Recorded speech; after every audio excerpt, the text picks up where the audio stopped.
the show before the meetings, and here on our set, me and my co-hosts are willing to bet. We know what the Rangers could and should do, and for the next 60 minutes, we'll share that with you. It's going to be fun. I'd say even a blast. It's all coming up. DLLS Rangers podcast.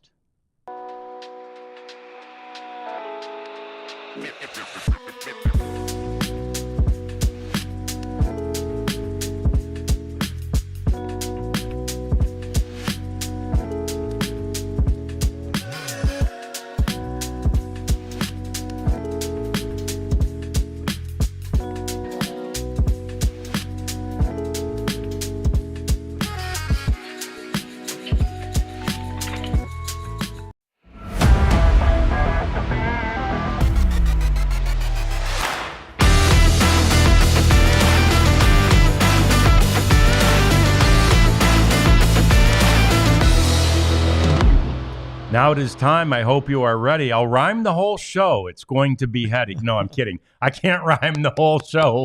But there you go. I'm very impressed, we're John starting Radigan. things off here on the final show before the winter meetings. And the first time I dropped one of those rhymes way back in the day at Channel 5, one of the people, who does a job like the Prophet, one of the people behind the scenes but does a great job, goes, "Damn, you could be a rapper." I'm like, I don't know if I could be a rapper, but I think you've got it in you. I got a little rhyming in We me. could call you G-Rad Cool J. I don't know. G-Red Cool J. I like that. It's terrible. That's a terrible nickname, but I kind of like it. I want to be cool. I want to have some I'm street impressed. cred. I'm impressed. Thank you. I That was appreciate cool. it. That's Abby Jones, J-Dub. That's Jeff Wilson and the Prophet we mentioned, aforementioned over there. Elijah, hanging out with you on this fifth show of the week. But next week's a big one because it is the winter meetings. And so there's a lot to take care of, not only for this Rangers team, but we're going to take a look at what others in the American League West are trying to do and what they hope to accomplish when they get here. We'll get to one of our batters in the batting order and, of course, our batting cleanup segment. And we want you to be a part of it if you would, please. We'd like you to chat with us, like us, subscribe to us, and just hang out with us and have fun. It's lunchtime on a Friday. Real pretty outside. Very cold here in the studio. Very cold. I realized that Elijah always gets to eat his lunch right now, and we have to watch him It's not a bad eat deal. his good food. But yeah. Not a bad deal. I can't wait till winter or till summer. I'm serious. I went outside yesterday. I thought Alexis said 67. Okay. It turned out to be 57. So I was a little underdressed, but every time I went out, it got colder, and it made me realize how much I love the heat. Yeah. So I'm ready for summer. Love the heat and a closed roof. Yeah, right. Yeah. Heck of a point. I like the sunshine. Like Elijah and I walked in together today, and I was like, I don't mind this. A little chill in the air. Now, I'm not thrilled about a chill in the studio here, and I think we had a ceiling fan on.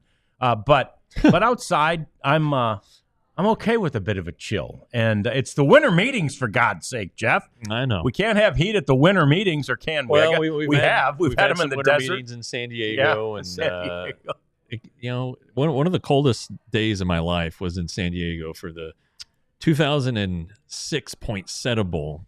Okay. In San Diego. TCU destroyed Northern Illinois, and but it was like wet, and there was a little wind. Oh, that's a bad combo. And it was freezing. It was at the old Jack Murphy, which at the time was called Qualcomm, and I froze the entire game. And I am probably one of the fewest people who can say the coldest they've ever been is in San Diego. Yeah, that's a great Yeah. point. The coldest place on earth is the Seattle Mariners press box. Pretty chilly place. Yeah. Remember, though, I believe it was Hemingway who said the coldest winter I ever spent was summer in San Francisco. Right. Which is also way different from Oakland. I mean, Yeah. Oakland can get chilly. Right. But over there on the other side of the East Bay, it can get cold. In fact, the people at the hotels always just tell us in July, our biggest seller in the hotel gift shop is sweatshirts. Yeah. Because people don't know it's cold here in the legit. summer. Yeah. Yeah. Well, and you hear the horror stories about Candlestick Park, and Bruce Bochy has some of those. Yeah. Yeah, I don't care for the cold. Even though I'm from Colorado, I was going to say. I You're know you're from from Michigan. Michigan. Yeah, I know. I just don't like it. Once you get You out guys of it. don't have the right I don't sets. live in Colorado anymore. Yeah, I your blood thrive thins. And in I the haven't cold. for 30 years. So Your blood thins. It really does. 40, Mine has, 30. for sure. Yeah. So, and yeah, I've been down here for almost 35 years. Yeah. So I'm ready. I like it. I mean, I ain't going back. I'd go back for the summer. Detroit people would disown you for saying that you hate the cold. Yeah. I That's don't fine. hate the Lions, by the way. How about them Lions? And I don't hate. I'm gonna every day. I told Abs this before the show. Every day I'm gonna watch a Dan Campbell post-game speech after a victory to fire me up for the day. It's a little bit like a Tony Tuesday. I mean, Dan cusses a little, but a lot. But man, it's very inspirational, very fun to watch. So I That's know none of hilarious. you are really Lions fans, so I'm not really hitting the target audience here. But man, that was fun last night. Let's get to this stuff though. The lineup, every place you look. I was just watching Matt Vasgersian with I think it was with Harold Reynolds, and they were running through the teams, and they were like, "Man, the Rangers lineup, they could win it again with that lineup, right?" I mean, if you look at that lineup on paper, and they had Evan Carter in the 9-hole, and I think they had him playing center field. But whatever it is, however you comprise it, you look at that lineup and you think it's a really good lineup. Yeah.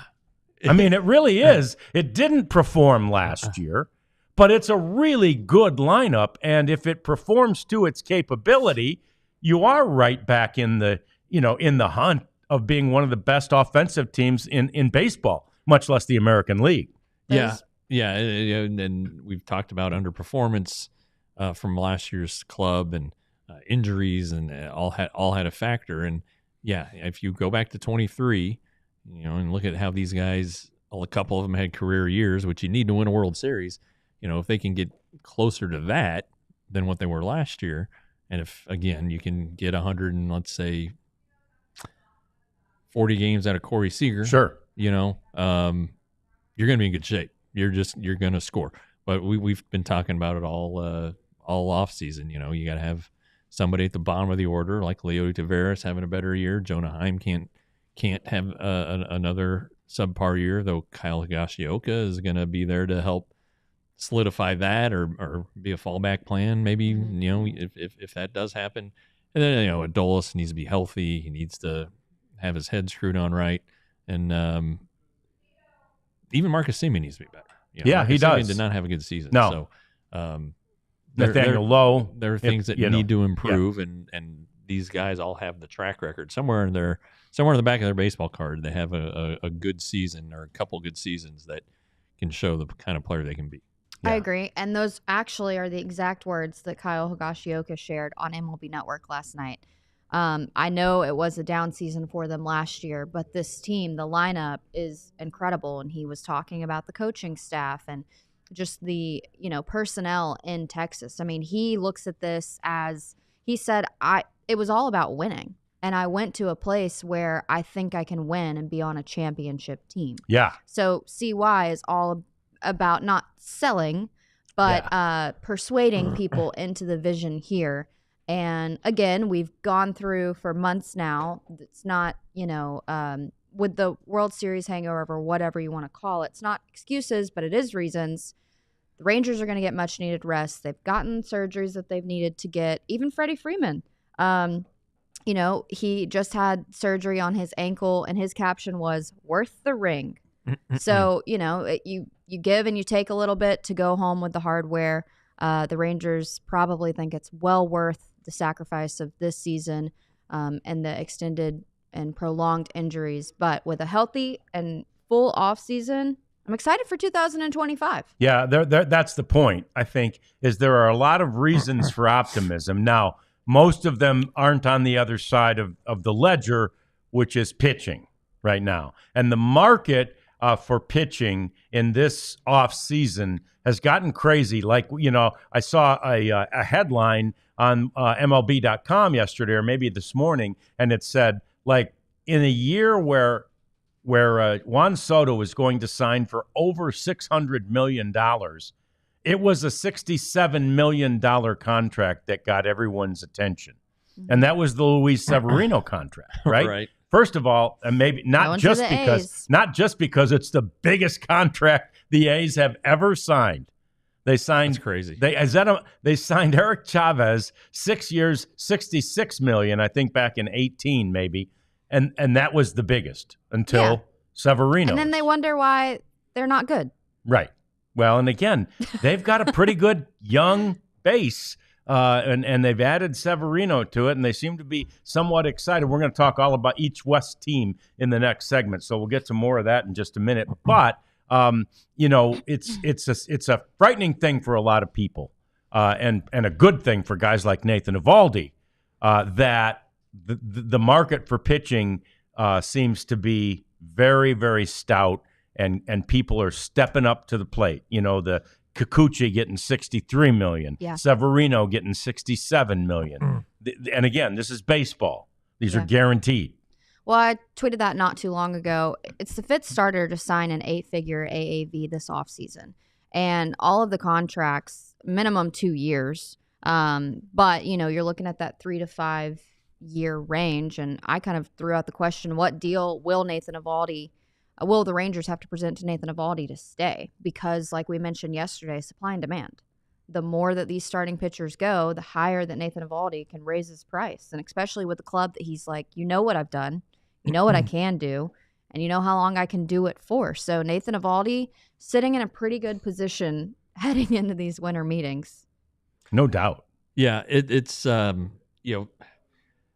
lot of these preseason lists that you read and it's like, what do MLB experts think, will be the deal for so-and-so?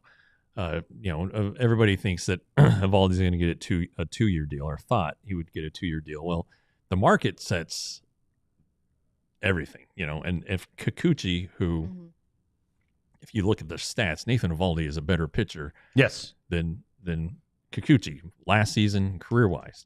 And that's not even taking into account the intangibles, which we know are so present with Eovaldi.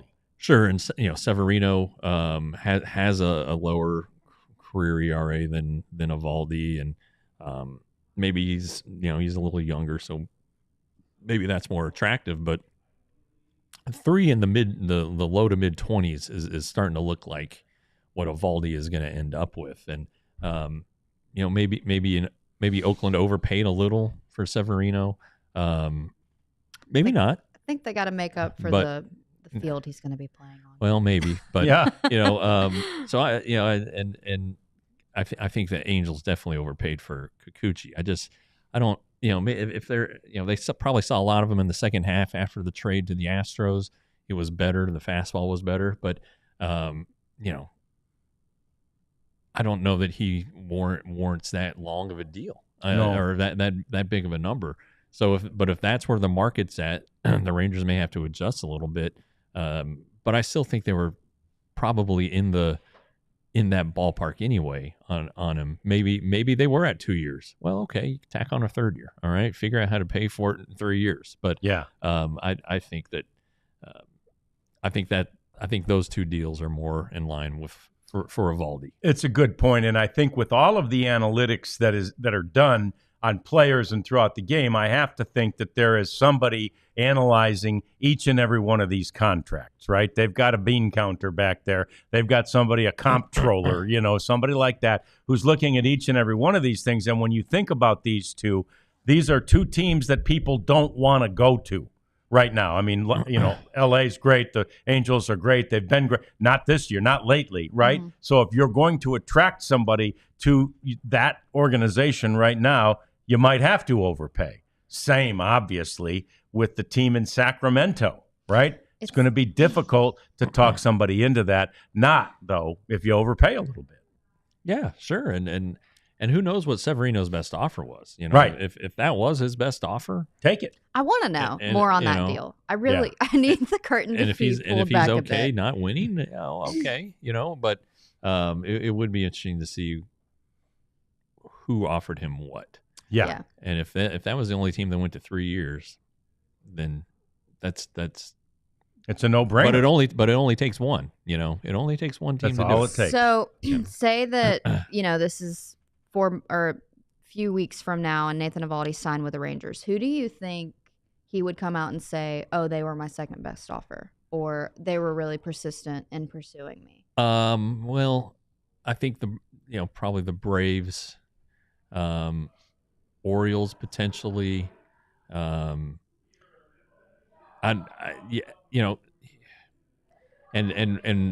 just on terms, those two teams, Atlanta makes a lot of sense because they're a little bit closer to Houston than elsewhere, and but yeah, and I do wonder also if we want to go back to last year. I think it was last year. Sonny Gray signed for $3 and $75. Right. Someone mentioned that Eovaldi wants the Sonny Gray deal, 3 for $75.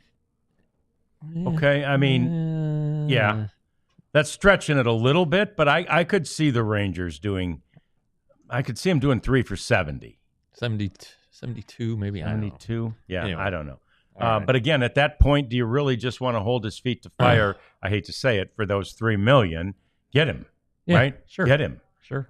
But anyway, it's going to be very interesting to see. It's going to be a fun week next week. We're not certain that any or all of these things will get done, but some of them will, and lots of ground will be laid at the winter meetings, just a couple of exits up the highway from where we are right now at the Anatole next week. Monday, it's really Sunday it gets going, and then Monday, Tuesday, and Wednesday right here in Dallas. More coming up as we take a look at what other teams in the American League West are going to try to accomplish during these winter meetings. And, of course, all of them will be very active. We get to our player of the day, which is Ezekiel Duran, and the batting cleanup segment, too. It's all coming on the DLLS Rangers podcast.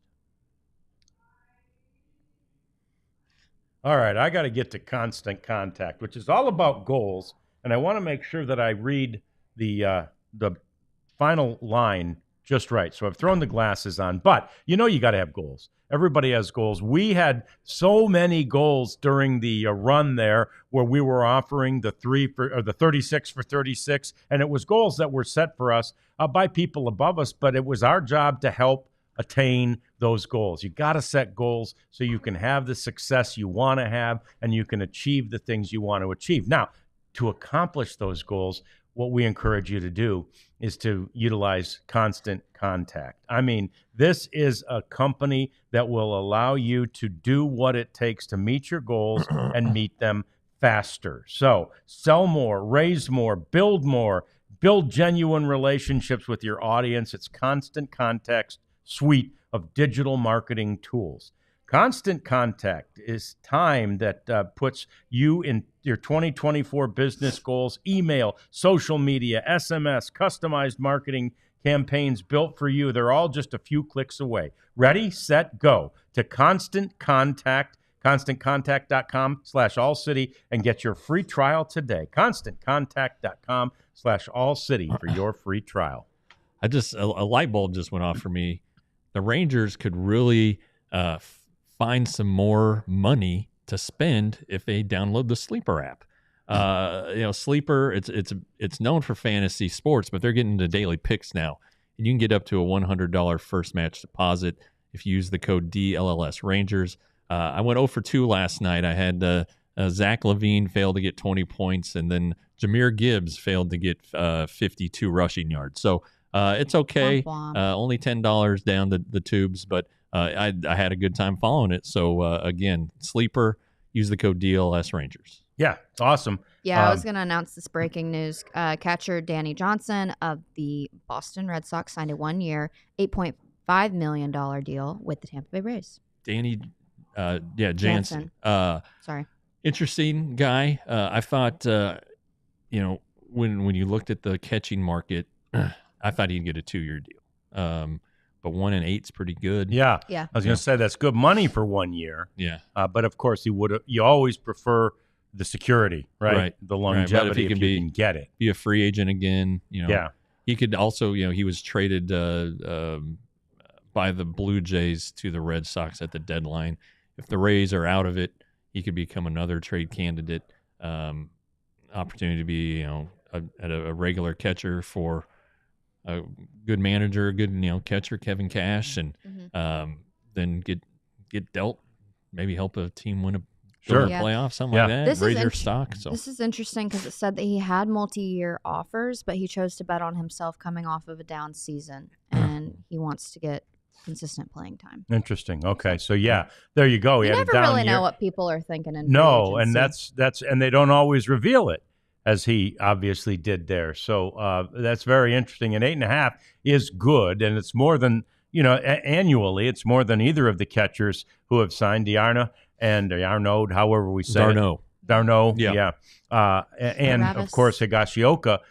They each got one got 6 and one got basically 6.5. Yeah. So and they're good. Well, the They're catcher both market really is good. thin. Well, Again, that's the thing. supply always and thin. demand. Yeah, Always because, you know thin. why? Because you hang on to your guy, Yeah. right? You can't let go of your guy. You don't expose him to free agency. You're always just looking for the other guy, and so that's why. Again, $6 million.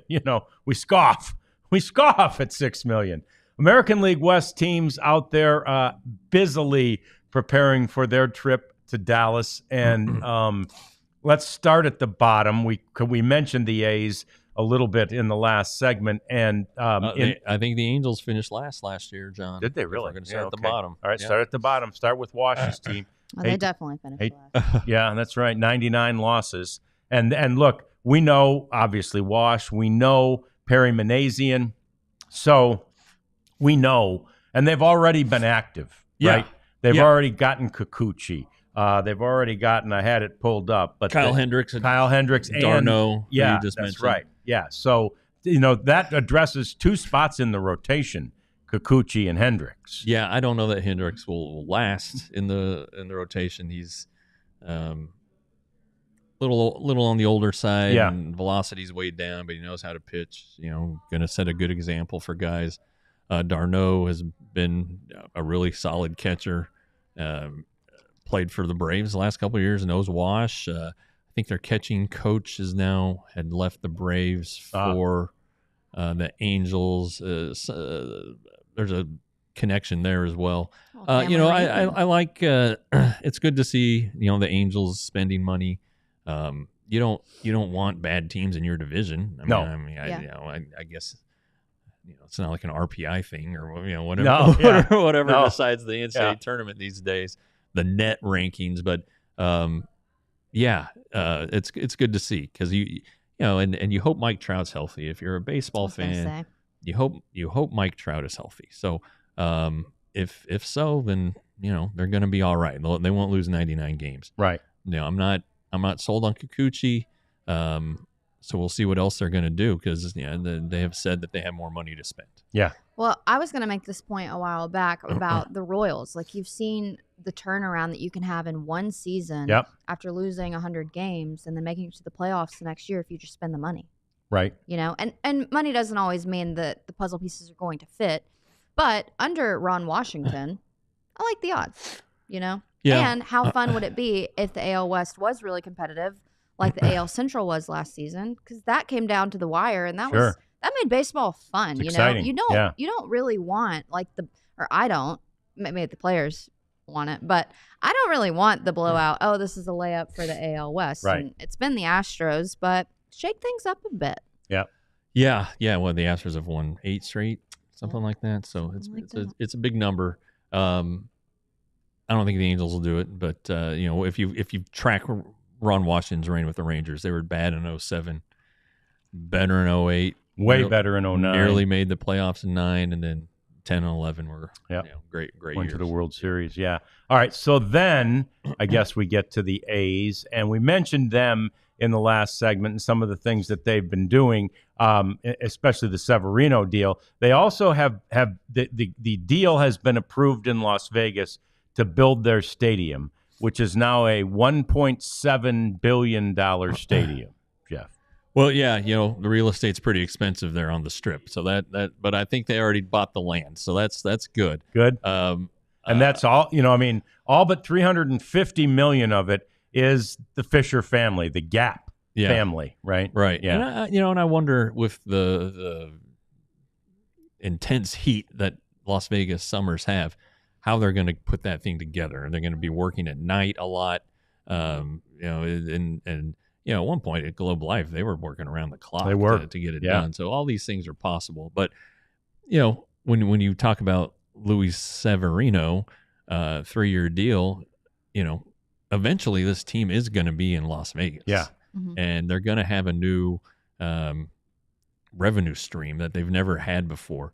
And, we'll see if Las Vegas residents support Major League Baseball, but they support the heck out of hockey. The difference I think with the Golden Knights is that the Golden Knights started there. They were an expansion team. They started there. They won very early on, and they won early. But I mean, they won their first year. Las Vegas is a hockey city. I know Shocking. I know the Raiders are there now, but Yeah. I have a friend who splits his time between L.A. and Las Vegas, and he went to a Raiders game, and he said it was just no atmosphere. I think a lot of the tickets are corporate, bought by the casinos and given out, to just guys to the whales and Big, stuff like that. Yep. So we'll see, but there is going to be money coming in that the A's haven't had in a long time. So maybe Severino's the start of that, and maybe they can tell other free agents, bear with us here for a couple of years. Yeah. And then, we're going to go to Las Vegas and hello. Anecdotally, if you just think about like some of the players who have come from the Las Vegas area, Major League players, it tells you the mindset of baseball in that community, right? Yeah. That's a community where baseball is an important game because these kids all grow up. Not all, but a lot of them have grown up to be Major League Baseball players. You got the Maddox brothers, right? Went to that's the first one. They were a military family, but they have they planted roots in Las Vegas. Yep. And still, I think Silverado High School. I might be making that up, but anyway, and Greg still lives there. Mike's the only one who's gotten away. Yeah. And then, I think their sister also lives near in the Metroplex, but.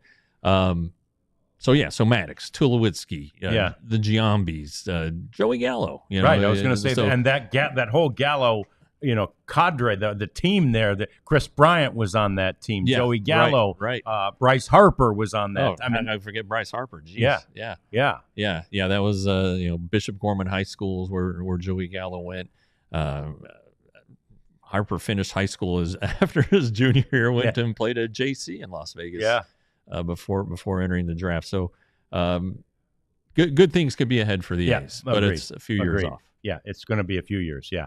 All right, so then we move up to the Mariners, and they have not done much. They've been associated, though, with a lot of, first of all, they need 2 infielders, right? Because of attrition, they need 2 infielders, and you see their name a lot in trade possibilities, free agent possibilities. When the Korean player Kim posted, they were one of the favorites to sign Kim, who is a plus offensive player and a really good infielder in Korea. So anyway, that's a team that has to be active, I think, Jeff. Yeah, and Jerry DiPoto will make all kinds of trades. That's how the Mariners prefer to operate. Well, I don't know if that's how they prefer to operate, but that's how they've kind of come to operate. I've seen a lot of Mariners and Pete Alonso talk, and that seems a little bit of a stretch to me, just because of finances, where they're at. They have TV issues too, and last year were hampered by that and had to reduce payroll. They still ended up pretty good. They have a great rotation and bullpen. That's the main thing. Yeah, that's just offense that just continually drags them down. So they do need bats, and I don't know. They acquired Luke Raley last year, and it turned out to be pretty good. So I don't know what direction they're going to head, trade or free agent, or a combination of both. But they could definitely use bats. They can always use bats. Well, and offensively, they've made a big change. They made a big change last August or maybe late July when they brought Edgar Martinez in to be the hitting coach, and he turned things around. It was an abysmally bad offensive team that in the last month of the season all of a sudden could really hit, and you're wondering what the heck just happened to the Mariners. Edgar happened to the Mariners. Now, he's been given, because he doesn't want to travel and be a day-to-day coach with the team, but he's been given sort of the charge of running the offensive department for the organization. He hired Kevin Seitzer as his hitting coach. Right. And so the idea here is to go somewhat old school, Edgar Martinez. Let's, put the ball in play. Let's hit the ball. And it worked. Again, it worked at the end of the year last year. Yeah, and I don't know a lot about Kevin Seitzer's pedigree as a hitting coach. So I think he was with the Braves, right? The Braves, and Tim Hires replaced him. So he's had some pretty good hitters and worked with some good hitters. And Seitzer, as you recall, was with the Royals, came up with George Brett. So he could probably really feed into that older school style of play that Edgar might be preaching. But we'll see. Dan Wilson as manager, we'll see. Mm-hmm. It just seems like even when they move the fences in, these to help the offense, it hasn't worked. Nothing. No, works. it's not like it was Mariners just do what they do. 5-month problem, right? Yeah. It's been a decades problem. We got to get to the Astros too. We hate to do it, but we got to talk about them. But we will. We can get to that in the next segment when we also talk about Ezekiel Duran. We've got our batting cleanup segment coming too. Lots to talk about in there. We love the chatting that you are doing. Keep it up. Keep letting us know what you think and ask any questions that you might have too in advance of the winter meetings. It's all coming up. It's the DLLS Rangers podcast. It's always a good time for Game time. Game time. Game time. That's the gift that keeps on giving, because you can go to your favorite sporting event or a concert or whatever is at an arena for a pretty affordable price. I want to say affordable because if the Cowboys were good, we'd be looking at affordable seats. Yeah. Currently, they're like $25. I'll take it either way. Sure. I want to go see a game for $25. So you can do that with Game Time. You can also purchase your ticket and see where you're going to sit before you even buy it, because you don't want to have an obstructed view if you were to be paying on the pricier end. So you can just make sure that you're getting the best seat possible. They also have a policy that if anything were to be, happen with the event, if it were canceled, you would get a money back guarantee. So go to Game Time, use the code DLLS. You get $20 off your first purchase. I've been monitoring on Game Time Big 12 championship game tickets, and you can now get in for $17. Wow. And that's all in pricing. So, and you can probably move and spread out, whatever you want to do. But anyway, they won't let you take a Rugged Road cooler into AT&T Stadium. Womp But, Rugged Road, we have one in the lounge area. It's awesome. They're light. They're durable. They keep your beers cold, John. They keep a lot of things cold up to a week. Great for taking fishing, camping, to the ballpark to watch the kiddos play. That's where the Wilsons would most likely love to have a Rugged Road. And it is the holidays. Let's not forget about that. My wife tends to just go out and buy anything anyway, so I really never have any idea what I'm getting her for Christmas. But to gear up for your next adventure with Rugged Road coolers, reliable, durable, built to be used, Rugged Road is your ultimate outdoor companion. Head to ruggedroadoutdoors.com and use the code DLLS for 10% off. Speaking of cold, it's warmed up in here, but I think we've just gotten the blood flowing. Right? Yeah, right. Get fired up. Get talking my about legs are still cold. Yeah. So get fired up. Get talking about all this stuff. I feel warmer now. So maybe it's also because the prophet turned the deadgum fan off. But whatever. Yeah. I feel warmer now, and I appreciate that. All right, so Astros and what they hope to accomplish at the winter meetings. Look, we know officially now, Abs, that they hope, it's a big word, to sign Alex Bregman because they've made an offer. Yeah. I don't think the offer is quite what Bregman has in mind, however. He wants some more money. Yeah. He was actually offered a 6-year deal worth $150 million, which is interesting because Jim Crane does not offer anything over a 5-year deal in his time. So that is one thing. We were so it was the about Astros made a 6-year 156, right? 6-year 156. Yeah. So that's 25.1. Yeah. So that's actually a little bit more give and take than I was initially thinking. Even with Altuve, they didn't offer more than 5 years. He was 5 for 151. Was that an 18 or 19? 18. 18. And then they Altuve last year, re-signed. they did an Another extension or extension, whatever. And Yeah. Altuve basically begged Yeah. for Alex Bregman to be a part of this team. Because they never sign their own free agents, right? Yeah. Because they can always go elsewhere. Now, ultimately, I suppose it worked out for Carlos Correa. That one surprised me a little bit, though. He didn't go get that huge deal. Well, he did. Ultimately. Yeah, but the medicals kept coming up twice. Yeah. The Mets and then the Giants, I believe, backed out on him too. But I was going to say Bregman declined because he wants $200 million. Yeah, I think Juan Soto is the King difference here, maker the here linchpin, for Alex Bregman. I think if the Red Sox do not sign Bregman, then I think Bregman becomes the Red Sox big target with that wall there in left field, and Bregman can hit the ball, pull the ball, hit it over, hit it off it, lead the league in doubles, whatever. He just seems like a really good fit in Boston. But you do have legacy considerations at this point. Only played with them. You can become one of these franchise's all-time greats. A beloved guy, along with Altuve, Bregman. If you want to throw Lance Berkman in there, and everybody wants to include Nolan, of course. Yeah, that's fine. And then their Hall of Famers, Bagwell and Biggio. Now that's the company he would be in. Now, if he goes to Boston, again, he's going to put up some good damn numbers. But but again, if they were looking to offer Soto $60 million, let's say, and Soto goes somewhere else, and all of a sudden they've got signed Alex Bregman for half that. Yeah, I'll take it. Go do it. So I think that's the big one, and I think that's probably what he's waiting for. Yeah, it makes sense. I mean, it is interesting though, like how they just keep turning talent. It's kind of like they're striking gold and getting, these prime premier athletes at the best point of their career. They do. I mean, again, you have to credit their farm system. It's stayed strong. Now, it's not real good right now. It's horrible. Say, Jeff it's the worst. Jeff hates it right now. But they loves it. They stayed strong for a lot of years after those. Was it back to back to back? Yeah, 100 lost seasons. So when you're terrible, and you keep this getting good draft this is how the picks. Rays got good. Yeah. You keep getting top draft picks, Yeah. and they missed on Mark Appel.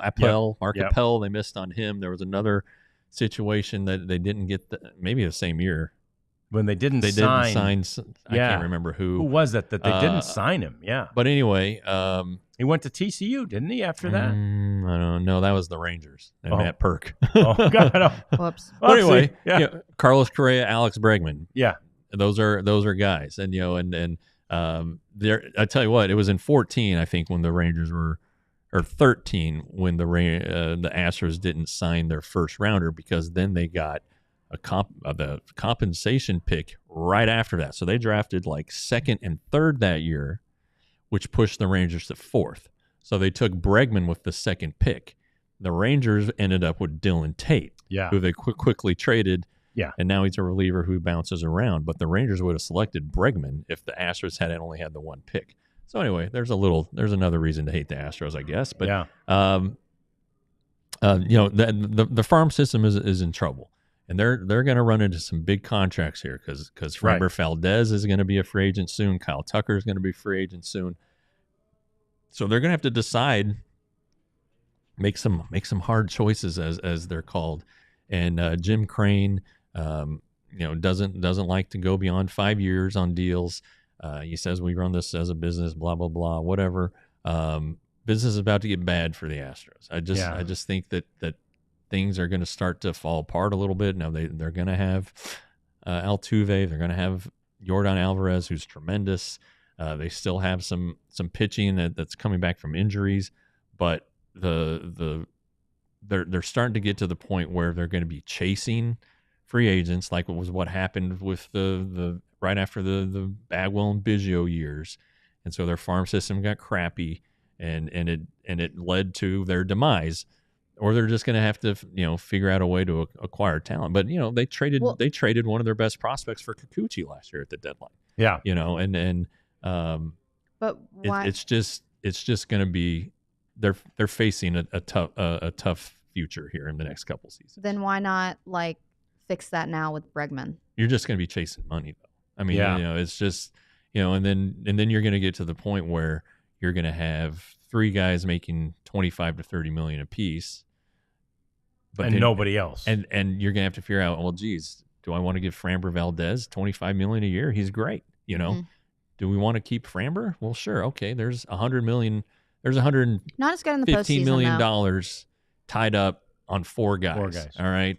And if you don't want to go over the luxury tax, which they just did for the first time last season. And barely, but they did it. It's getting to the point where, and if you keep finishing high in the winning the divisions, you're low in the draft. So, it's kind of a vicious cycle. Catch 22 and a vicious cycle. So, we'll root for what Jeff predicts, which is that the Astros are in trouble.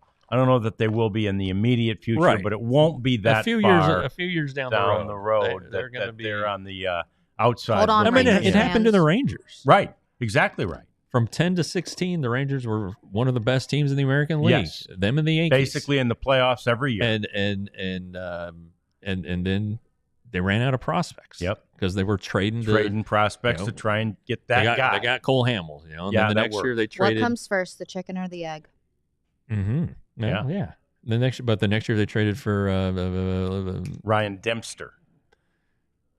Dempster was one of them. That was in 12.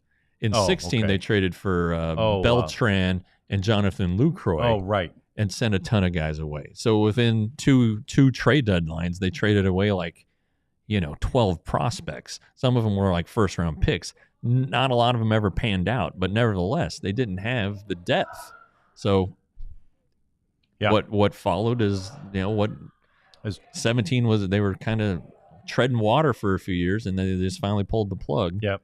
And had, 21, the second worst record in baseball. That was 20 and 21. They lost another pile of games. And so 22 was what it was. Well, to put a bow on the Bregman thing, I mean, they already offered, the club record with a 6-year deal, and he's seeking 200, and that's kind of putting the Astros out of their price point.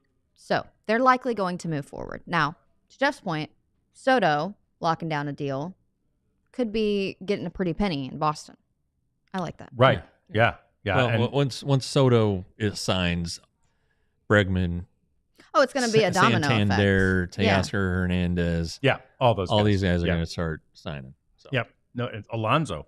Yeah. Yeah. So, there's a lot of guys waiting on this Juan Soto news, and we're going to get to that in just a couple of minutes here. First, quickly, we don't have a lot of time in this segment, but quickly, now batting.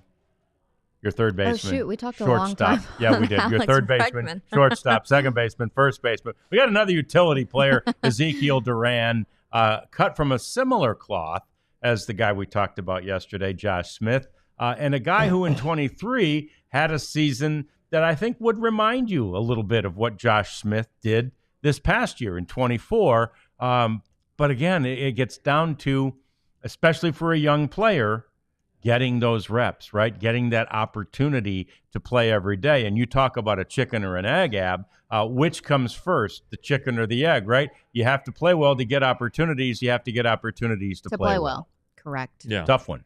Yeah. The best ability is availability, and Ezekiel Duran is available at every position, minus pitching and catching. Yep. He joined 2 other players in MLB history to appear at every position other than pitcher and catcher in one season. So, give him props there. Yeah, there've been some guys in history who've done all 9. Yep. The Rangers had one of them whose name the Rangers had one. Who was that? Rangers had who was somebody that? in the chat will know. Anyway, we'll work on it. Yeah. This season. Oh, this season. Yeah. Okay. My bad. Duran, great development story. He was a $10,000 signee by the Yankees. Did well there. The Rangers got him. Did well. He got sent down last year. You know, and that's because he wasn't getting any reps. Right. You can't hit if you don't get reps, like you just said. And he came back and was better. Only 3 home runs. This is a guy who can hit the ball a lot. Yeah. Hit it hard. So I don't know what you do with them. You don't want young utility players on your roster. That's why you have a guy like Travis Jankowski. You can't have 2. Yeah, or much less 4. Jeff Kunkel, was it Jeff Kunkel? Maybe. No, he didn't play every position. Well, anyway, Kunkel came up as he was supposed to be the shortstop. I can't. Well, anyway, my point being, Duran needs at bats. Yeah. I think Duran's a trade target. I think agree. he'd be a trade candidate. A team that is young and can give him everyday at bats and not really worry about the production. I mean, he could end up with the A. He'd be an A's player. I could really see that a fit like that. And again, Will Venable, White Sox. You always keep these connections in mind, and Same in the White Sox. yeah. So anyway, I know we're kind of cutting it short on him. Scott Sheldon, but it. I think Josh Smith has surpassed Duran at this point, whereas last year Duran had surpassed Smith. But that's what I was going to say. We've seen more production out of Ezekiel Duran more consistently. We've seen a really good season out of Josh Smith. So if this is Josh Smith that we're working with, then that makes sense to me. But if that was a one-off for Josh Smith, then I'd probably prefer Zeke. I mean, I don't know. Duran was a one-off. I mean, right. And really, once Seager came back and he was out of the lineup, he cooled off considerably. Yeah, he fell off. Yeah. It's a tough spot to be for a young player to not get those everyday reps. And again, you got to earn those everyday reps, and yet you need the reps to earn those everyday reps. It's a real conundrum. Let's see what the Rangers do. And again, trades are always a possibility for either one of those guys. So let's see what they do with the abundance of utility players that they seem to have right now on the 40-man roster. All right, coming up next, it is our batting cleanup segment. Lots to talk about there, including some updates on that Soto saga. It's next on the DLLS Rangers podcast. But we got to talk about the merch. We're in the this is still right now my favorite. Did you get this one yet, Jeff? No. But you ordered it. No, yeah? I didn't order that one. Oh, I thought you ordered it. Oh, you got that. I ordered that one too. Yeah. Is that the Navy? Yeah, it's in Navy. I ordered the same one. I haven't gotten mine. I've got to. Is this your new shipment? No, that's from the older. This one I actually acquired from our GM for modeling purposes. Though those photos, thankfully never hit social media. Anyway, I do have an order coming.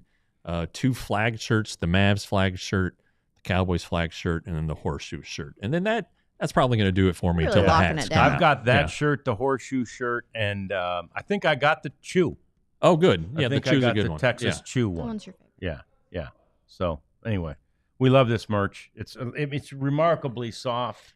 I sometimes think I'm wearing like a silk. When I'm wearing it under something like this, I think, what is this silk? No, it's not. It's not silk. I think it's silk. It feels like silk. Lordy. It's silky. They're pretty cozy to sleep in, too. They miss Kathy to run you through a silk lesson. Yeah, silk. Yes, they are. And we want you to get the merch. Store.allcitynetwork.com. Real easy to get, and it's cheap. And then, of course, if you become a diehard, you get merch for free. Free. Yeah, for free. Join today. You did miss out on the best deal. Still a good deal. 36. Yeah, but it was $36 for over 36 hours. But you get the point.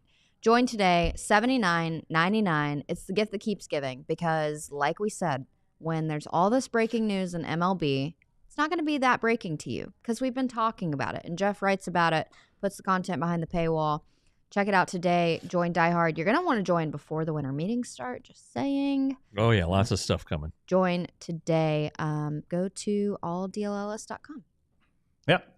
So let's get to our batting cleanup segment. And something we didn't get to yesterday because we had some spirited discussions about Juan Soto. But love that the Rangers and really all the teams do this. The Cowboys have just recently done it. Everybody does it this time of year. And I've accompanied. Did it not too long ago. Yep, Mavs have done it. The Stars will do it or have done it.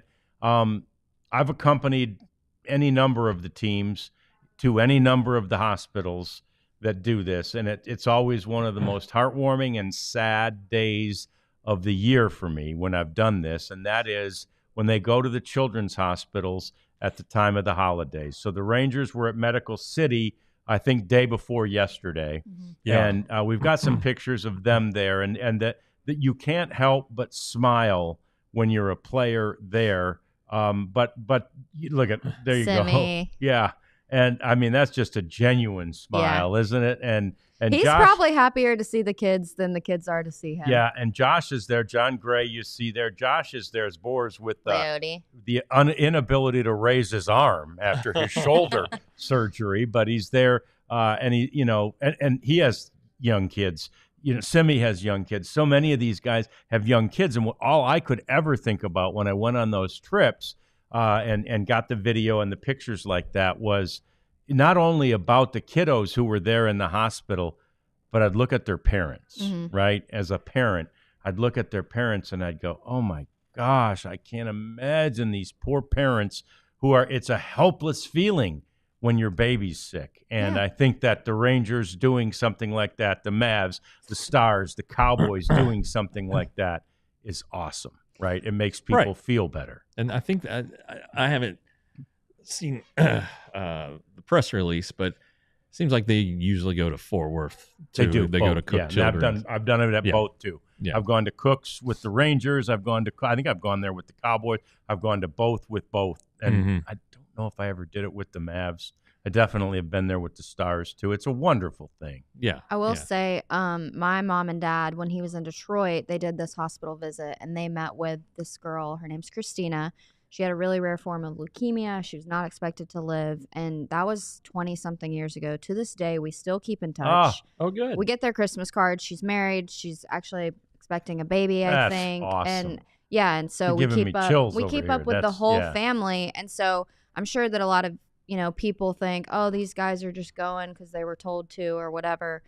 And that may be the case for some, but for, we know the hearts and the characteristics of the people in the Texas Rangers organization. I promise you that Marcus Semien is thinking about a child that he met, and they're thinking about John Gray and his wife. They're so charitable. I'm sure they're thinking about ways that they can continue to help. And, I think at the Do It for Dirt, when I was talking to Kelly, she was like, that first year, everyone kind of comes and says, oh, if you need anything.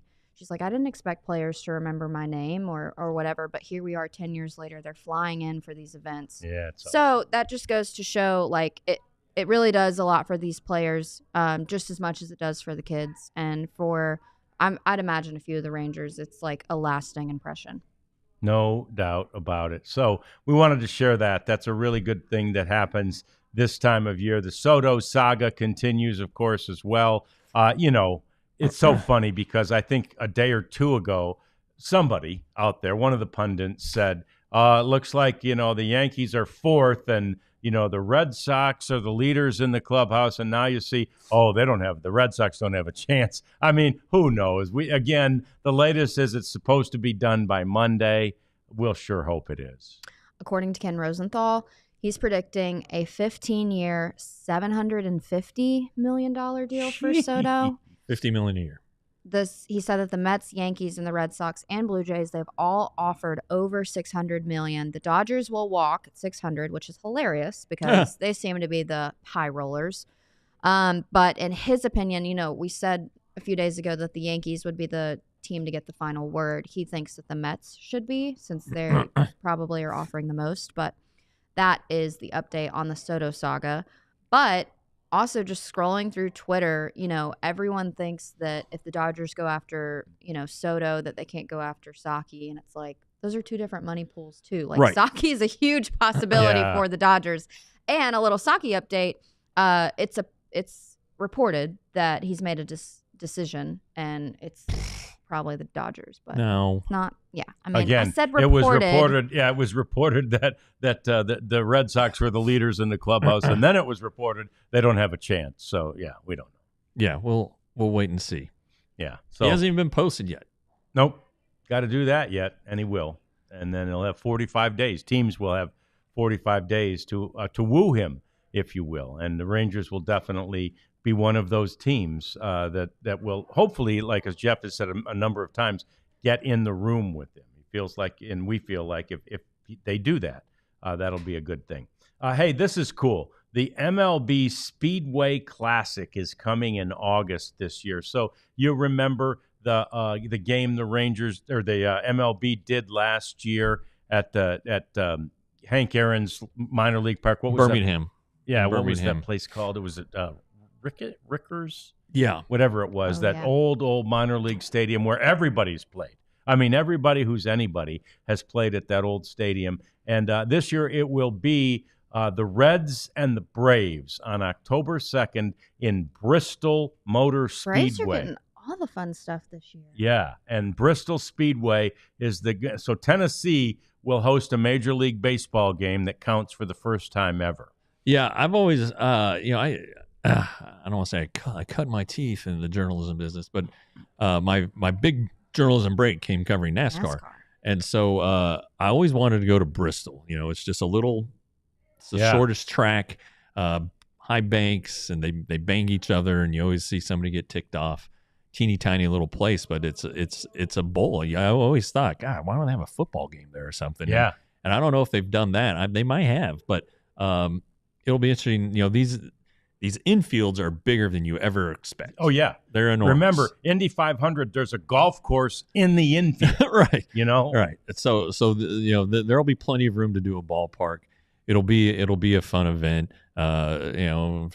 Kind of a semi-home game for the Braves. Sure. Although, it's not like Cincinnati's very far because Yeah. I believe that Bristol's right on the Kentucky-Tennessee border. You're one state away. I mean, and so it'll be interesting to see how that gets. Yeah, the tickets went on sale this morning, by the way, if you're interested. They went on at 10 o'clock Eastern time this morning, and you're limited to 8 tickets. They feel like there's going to be a huge interest, again, from the NASCAR people, as well as obviously from the baseball people. Well, I'm sure MLB did its marketing and was like, this will work. This will be a success. Yeah.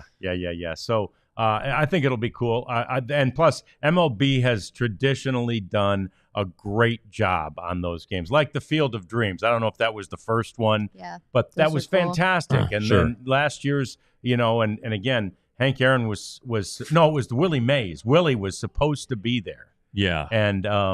And he had just recently, prior to that, had just died. He died the day before. Yeah. So just really cool stuff that Major League Baseball does, and they're doing it again at a motor speedway, Bristol Motor Speedway, this summer. The only NASCAR track I've been to other than TMS, Jeff, is Daytona. Oh, yeah, Daytona. I've been to TMS, Charlotte, Daytona, and Talladega.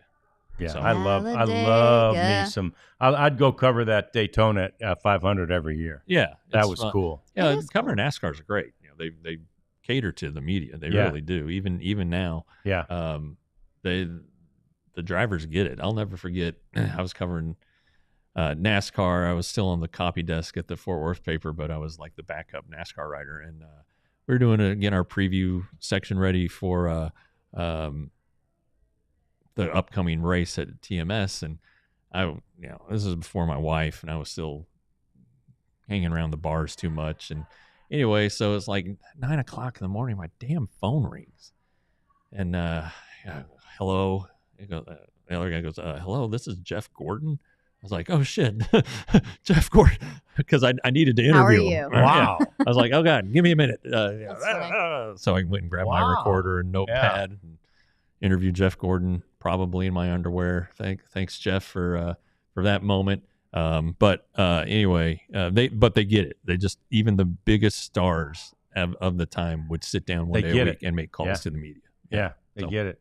All right, and now one of the things that's happening at the MLB winter meetings here in Dallas next week, Abs, is the draft lottery on Tuesday? Tuesday. Yeah. Tuesday night, yeah. Tuesday is the one. Yeah. And somebody made a funny joke that the Manning family of NFL, it's the Holliday family of MLB. Right. Because Matt Holliday's youngest son, Ethan Holliday, is supposed to be the #1 draft pick out of high school. He's committed to Oklahoma, but we'll see. They're from Stillwater. Yeah. That is amazing. Yeah. Stillwater. All of them? Yeah, I believe Matt played at Oklahoma State. Okay. Yeah, so- I think actually. And then they settled he was- there after. That's great. I think that's where he was going to, OSU. Oh, OSU. OSU, That makes I think. more sense. Yeah. That makes more sense. Yeah. But yeah, the Holidays. But he could be just gigging his father, right? Going to OU, Dad. I saw the Instagram post. It was a collab and a right. big deal. Everybody's throwing confetti and all that. I mean, like, it's just the world of baseball is so funny because then I went to Jackson's Instagram and I was just kind of like looking up, his season and whatever about his life and his brother, family. Married before he was 21. Wow. Wow. And I'm like, these baseball guys they lock it down early. Well, some of them. Yeah. Some of them. Yeah. But I'm like, I'm wondering if he's going to come out of high school. Yeah. Yeah. Right. But yeah, the holiday family keeps going and MLB. Yeah. It's cool. Cool. Well, it's been a fun week that we've had with you. We've appreciated having a couple of guests on. Of course, we had Kyle Higashioka on earlier in the week. We had Jared Sandler on earlier in the week. We intend to get some guests next week and keep that coming as well. And, of course, next week we're going to be all over the winter meetings. Next week we'll be on early, 10 o'clock Monday, 10 a.m., 9:30 Tuesday, because we'll have a chance to interview Boach over at the winter meetings earlier in that day, sometime before noon. So we want to get the show done and get over there and interview Boach, and then we'll play some of that on Wednesday, as well as do the wrap-up of the winter meetings and the Rule 5 draft and all of it. It's a busy week, a fun week for us, and a fun week for you because there's going to be a lot happening at those winter meetings. And so anyway, we appreciate you joining us today, chatting with us today. Great job chatting with us, chatting with each other, and we can't wait to do it again next week on the DLLS Rangers podcast. We all silly like the mayor.